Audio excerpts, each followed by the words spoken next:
नमस्कार मित्रों, आज हम आपको सुनाएंगे वैशाख मास की 20वें अध्याय की कथा और एक सुनाएंगे जो जैसा कर्म करता है वैसा फल पाता है। श्रद्धा भक्ति भाव से कथा का श्रवण करें। बोलो सच्चिदानंद भगवान की जय। श्रुतदेव जी कहने लगे, भगवान के दर्शन के आनंद में मगन हृदय वाले उस राजा ने तत्काल शीश झुकाकर प्रणाम किया और बहुत देर तक आकुल नेत्रों से विश्वात्म देव जगदीश का दर्शन करता रहा। फिर चरण धोकर जल सिर पर धारण किया और बहुमूल्य आभूषण चंदन आदि से पूजन करने लगा। धूप दीप फूल माला नैवेद्य और आत्मसमर्पण आदि से भगवान विष्णु की प्रसन्न करने कर बोला, हे निर्गुण विश्वमूर्ति, आपके चरणारविंद धन्य है कि चरण शरणागतों के पाप दूर करने वाले।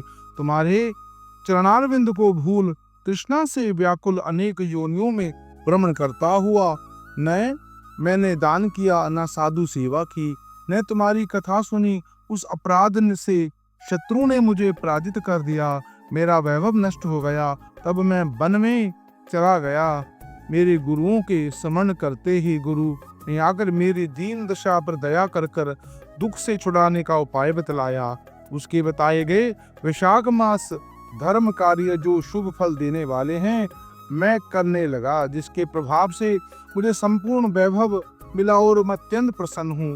हे परमात्मा, संतों पर अनुग्रह करने वाले, तुमको नमस्कार है। हे जगन्नाथ, हे देवेश, आप प्रसन्न हो जाइए, जिससे आपके चरण कमलों में मेरी स्मृति हो।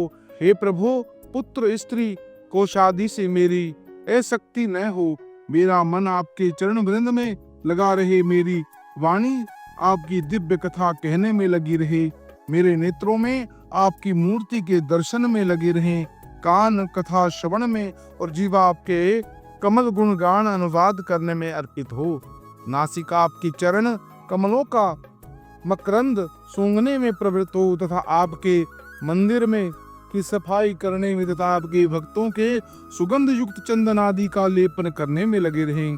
पाम आपकी कथा में ले जाएं, मेरी बुद्धि सदा आपकी वंदना कामना में, आपकी कथा में बुद्धि आपके विचार में सदा लगी रहे। साधु संगत और आपकी श्रेष्ठ कथाओं के गान में मेरा दिन बीते। हे प्रभु, एक पल भी आपके प्रसंग बिना व्यतीत न हो। हे विष्णु, मैं संपूर्ण राज्य पुत्र पौत्र आदि किसी की इच्छा नहीं करता हूँ, मैं तो आपके चरण कमल की सेवा का इच्छुक हूँ। राजा की ऐसी स्तुति सुन भगवान प्रसन्न हो गए और बोले, तुम पाप रहित होकर निष्काम मेरे भक्तों में श्रेष्ठ हो। 10 सहस्त्र वर्षों की तुम्हारी अवस्था हो, धन्य धान्य संपत्ति मेरी दृढ़ भक्ति, अंत में मेरी तुमको शरण प्राप्त होगी। जो प्राणी तुम्हारी हुई स्तुति करेगा उस पर मैं प्रसन्न होकर उसे निसंदेह भक्ति और मुक्ति प्रदान करूंगा। आज के दिन अक्षय तृतीया में स्नान आदि के करने से, गोदान करने वाला, बेल दान करने से, पितरोश्वरों को निमित्त श्राद्ध करने से अक्षय फल की प्राप्ति होगी। मृत्यु जगत भय पाप सब नष्ट हो जाएंगे। मैं वैशाख मास में उदोक्त धर्मों से प्रसन्न होता हूँ, जिनके करने से तपवस्थ पद को प्राप्त होता है। जो प्राणी चरणों का स्मरण करता है उसे प्रायश्चित को भी आवश्यकता नहीं होती। तुम गुरु के उपदेश से वन में आए हो, वैशाख के धर्मों पर तत्पर हुए जगत के नाथ भगवान की आराधना से तुम्हें यह वस्तु प्राप्त हो जाएगी। इस धर्म से प्रसन्न हो, मैंने तुम्हें दर्शन दिया है। अब तुम देवताओं के लिए भी दुर्लभ इच्छित भोगों को भोगोगे। देवादिदेव जनार्दन को ऐसा वर दे वही अंतर ध्यान हो गए। तब वह राजा अत्यंत प्रसन्न होता हुआ तदंतर गुरु महात्माओं का सत्संग का नित्य प्रति ज्ञान प्राप्त करने लगा और वासुदेव भगवान के अतिरिक्त किसी को नहीं मानता था। वैशाखोक्त सब धर्मों को बारंबार करने में पुत्र पौत्र आदि की वृद्धि हुई। संपूर्ण मनोरथों को भोग अंत में चक्रपाणी भगवान विष्णु की साज्यता को प्राप्त हुआ। जो इस परम सुंदर आख्यान को सुनता है या सुनाता है, वे सब पापों से छूटकर विष्णु भगवान के परम पद को प्राप्त हो जाता है, भगवान की करुणा का दया का पात्र बन जाता है और अंत में वैकुंठ धाम को प्राप्त करता है। उसके समस्त शाप ताप दूर हो जाते हैं। अब करिए दूसरी कथा का श्रवण। बोलो लक्ष्मी नारायण भगवान की जय। एक महात्मा जी रात्रि के समय में श्री राम नाम जाप करते हुए अपने मस्ती में चले जा रहे थे। जाया करते वे एक गहन जंगल में गुजर रहे थे।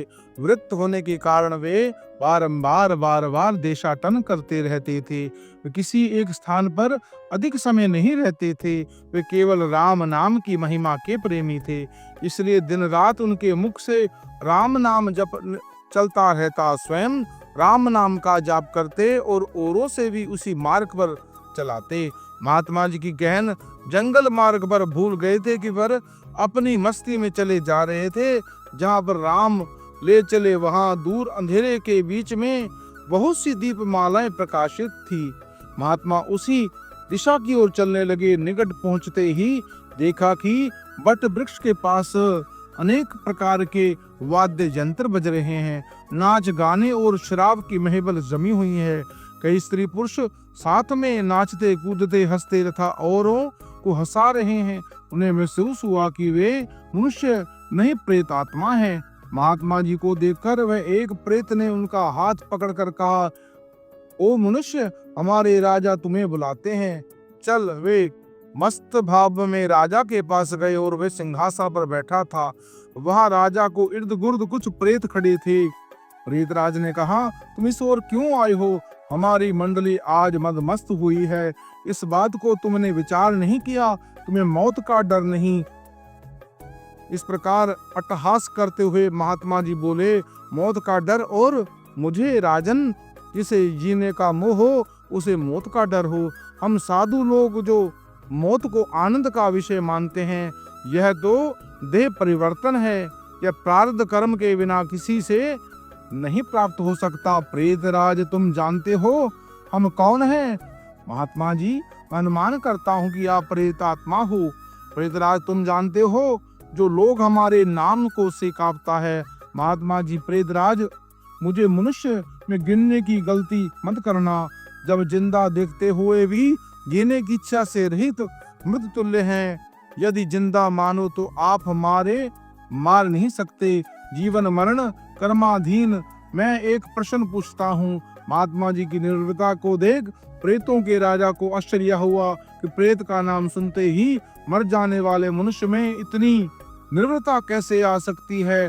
सचमुच में ऐसा मनुष्य से बात करने पर कोई हर्ज नहीं। प्रेतराज बोला, पूछो क्या प्रश्न है? महात्मा जी, प्रेतराज, आज तुम आनंदोत्सव क्यों मनाया जा रहा है? प्रेतराज, मेरी एक लौती कन्या योग्य पति न मिलने के कारण अब तक कुमारी है, लेकिन अब योग्य जमाई मिलने की संभावना है। कल उसकी शादी है, इसलिए यह उत्सव मनाया जा रहा है। महात्मा जी हंसते हुए, तुम्हारा जमाई कहाँ है? मैं उसे देखना चाहता हूँ। प्रेतराज की इच्छा के मोह का त्याग करने वाले महात्मा अभी तो हमारे पद प्रेत योनि को प्राप्त हुए नहीं। इस जंगल के किनारे में गांव श्रीमंत धनवान का एक पुत्र है। वह दुराचारी होने के कारण इस समय भयानक रोग से पीड़ित है। कल संध्या पहले उसकी मौत होगी, फिर उसकी शादी मेरी कन्या से होगी। इसलिए रात भर गीत नृत्य गान मद्यपान करते हुए हम आनंदोत्सव मनाएंगे। महात्मा की ऐसी विदा होकर श्री राम नाम का अजब जाप करते हुए जंगल के किनारे गांव में पहुंचे। उस समय सुबह हो चुकी थी। एक ग्रामीण ने महात्मा से पूछा, इस गांव में कौन श्रीमान का बेटा बीमार है? ग्रामीण ने कहा, महाराज, नवलसा सेठ का शकरचंद का 1 वर्ष से रोगग्रस्त पुत्र है। बहुत उपचार करने पर भी उसका रोग ठीक नहीं होता। महात्मा की नवलसा सेठ के घर पहुंचे। शकरचंद की हालत गंभीर थी, अंतिम घड़ियां थी। फिर भी महात्मा को देखकर माता पिता को आशा किरण देखी। उन्होंने महात्मा का स्वागत किया।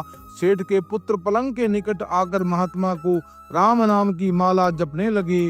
दोपहर होते होते लोगों का आना जाना पड़ने लगा। महात्मा एक हो, शकरचंद अब तो ठीक हो। शकरचंद ने जैसे आंखें खोलते ही अपने सामने एक प्रतापी संत को देखा तो रो पड़ा। बोला, बाबा जी, आज मेरा अंत सुधारने के लिए पधारे हो। मैंने तो बहुत पाप किए हैं। भगवान के दरबार में क्या मुंह दिखाऊंगा? फिर भी आप जैसे संतों के दर्शन हुए, यह मेरे लिए बहुत शुभ संकेत है। इतना बोलते ही उसकी सांस फूलने लगी, वह खांसने लगा। बेटा निराश मत हो, भगवान राम पतित पावन है, तेरी अंतिम घड़ी है, अब काल में डरने का कोई कारण नहीं। सुख शांति से चित्तवृत्ति को तमाम वेग को लगाकर श्री राम नाम के जप से मन को लगा लो। जाप में लगकर एक ही शास्त्र कहते हैं, चरितम रघुनाथस्य शतकोटिम प्रवृतस्य एकम अक्षरम पुण्य महापातकम नाशनम। अर्थात 100 करोड़ों शब्दों में भगवान राम के गुण गाए तो उसका एक एक अक्षर ब्रह्महत्या आदि पापों का नाश करने में समर्थ है। दिन ढलते ही साकरचंद की बीमारी बढ़ने लगी। वैद्य हकीम बुलाए गए, हीरा भस्म आदि कीमती औषधियां दी गई, किंतु अंत समय आ गया था। यह जानकर महात्मा ने थोड़े नीचे झुककर उसके कान में राम नाम की याद दिलाई। राम बोलते ही उसके प्राण पखेरु उड़ गए। लोगों ने रोना शुरू किया। शमशान यात्रा की तैयारी होने लगी। मौका पाकर महात्मा जी वहां से चले गए। नदी के तट पर आकर स्नान कर कर नाम स्मरण करते हुए वहां से रवाना हुए। शाम ढल चुकी थी। फिर वे मध्य रात्रि के समय जंगल में उसी बट वृक्ष के पास पहुंचे। प्रेतराज समाज में उपस्थित था। प्रेतराज सिंहासन पर हताश होकर बैठे थे। आज गीत नृत्य हास्य कुछ नहीं हो रहा।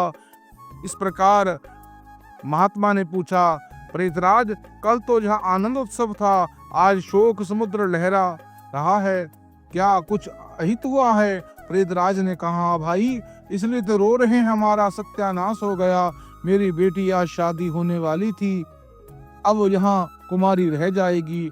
महात्मा, प्रेतराज आज तुम्हारा जमाई तो मर गया है, फिर तुम्हारी बेटी कुमारी क्यों हुए?